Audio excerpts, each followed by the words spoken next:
కడప జిల్లా కూచివారిపల్లెలో రాజంపేట నియోజకవర్గ ఇన్ఛార్జ్ చెమర్తి జగన్మోహన్ రాజు ఆధ్వర్యంలో స్వర్ణాంధ్ర స్వచ్ఛరథం జెండా ఊపి ప్రారంభించారు. అనంతరం ప్రతి ఒక్కరూ స్వచ్ఛ ప్రతిజ్ఞ చేశారు. స్వచ్ఛరథంలో పనికిరాని పాత వస్తువులను తీసుకుని అందుకు విలువ కట్టి నిత్యావసర వస్తువులను ఇచ్చారు.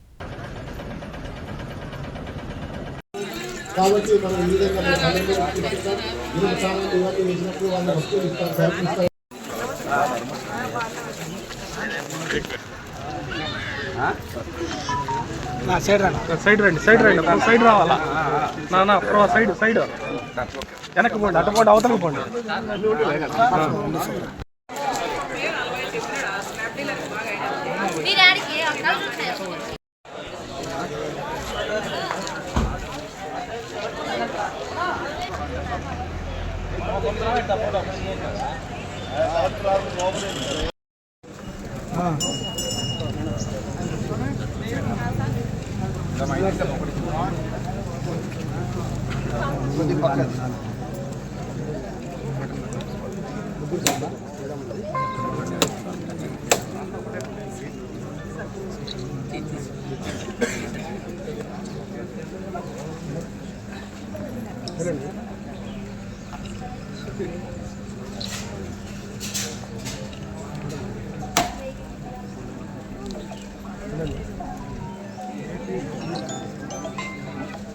सब कल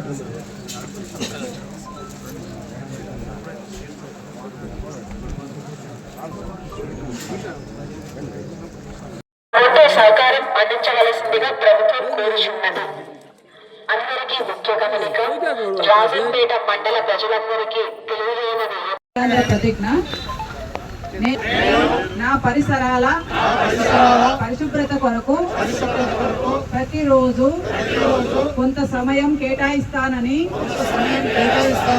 నా వంతు కృషిగా స్వచ్ఛతా కార్యక్రమాల కొరకు శ్రమదానం చేసి పరిశుభ్ర ఆంధ్రప్రదేశ్ సాధించే సంకల్పానికి కట్టుబడి ఉంటానని ఈరోజు పరిశుభ్రత గురించి నేను వేసిన ఈ ముందడుగు ఆంధ్రప్రదేశ్ రాష్ట్రాన్ని శుభ్రపరచడంలో సహాయం చేస్తుందని నమ్ముతూ ఈ రోజు నుండి నా తోటి వారికి కూడా సంపూర్ణ పారిశుద్ధ్యం కొరకు ఈరోజు 7 ప్రాంతాల్లో మనం ఈ స్వచ్ఛ రథాలను ప్రారంభించుకోవడం జరిగింది.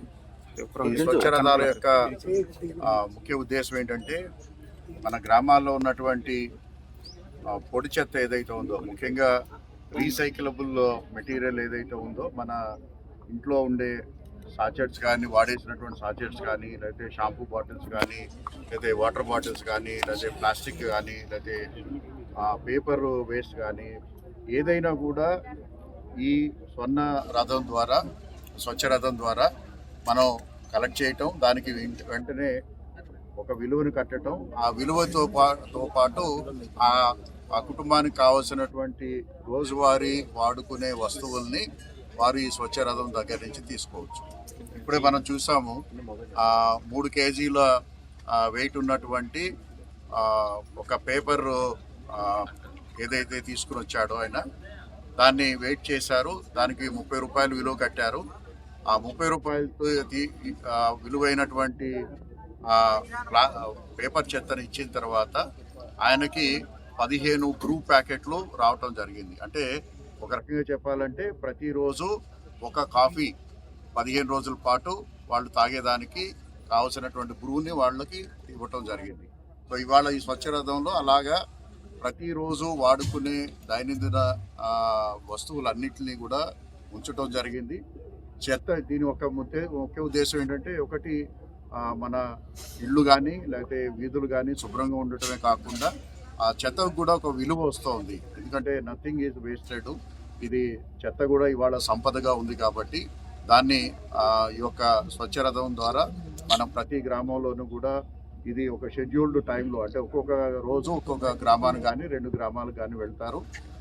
అలాగే ప్రతి వారానికి 10 రోజులకి ఆ గ్రామానికి మళ్ళీ వెళ్తారు. కాబట్టి దీన్ని ప్రజలందరికీ కూడా ఉపయోగము. అలాగే మన స్వర్ణాంధ్ర స్వచ్ఛాంధ్ర ప్రోగ్రాంలో ఇది మన గ్రామాల్ని మన పట్టణాలని శుభ్రంగా ఉంచుకోవటానికి ఇది ఒక మంచి ఉపయోగం అని చెప్పేసి భావిస్తున్నాము. ఈరోజు మనం ఈ కుంచనపల్లి గ్రామంలో ఇది మనం ఏర్పాటు చేసుకున్నాము.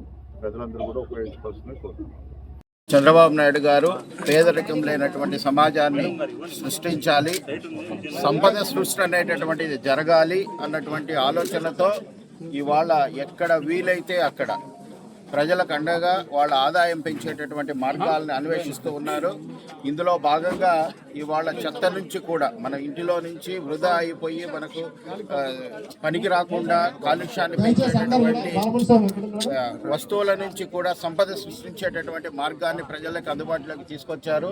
మనం ఇప్పుడే చూసాం, ఒక పార్సల్ డబ్బాలు ఎన్నో మనం వృధాగా పాడు చేస్తూ ఉంటాం. మన కళ్ళ ముందరే 4 పార్సల్ డబ్బాలకి తిరిగి 30 రూపాయలు వచ్చింది. అంటే యావరేజ్ మీద ప్రతి కుటుంబానికి 2,000 రూపాయల నుంచి 3,000 రూపాయలు తిరిగి ఆదాయం వచ్చేటటువంటి ప్రక్రియని ఇవాళ ప్రజలకు అందుబాటులోకి తీసుకొచ్చారు. అందుకే మేము చెప్తున్నాం, సంపదను సృష్టించాలన్నా అభివృద్ధి చేయాలన్నా కేవలం అది కూటమి ప్రభుత్వంతోనే సాధ్యం. చంద్రబాబు నాయుడు గారి ప్రభుత్వంలోనే ఇది సాధ్యమవుతుంది. కాబట్టి దీంతో ప్రతి ఒక్కరి కుటుంబం నుంచి నెలకు దాదాపు 2,000 నుంచి 5,000 రూపాయల ఆదాయం పెరిగి సంపద సృష్టి అనేటువంటి జరుగుతుంది. పేదలందరూ కూడా చాలా నిశ్చింతగా ధనవంతులు అయ్యేటటువంటి మార్గం ఏర్పడిందని తెలియజేస్తున్నారు.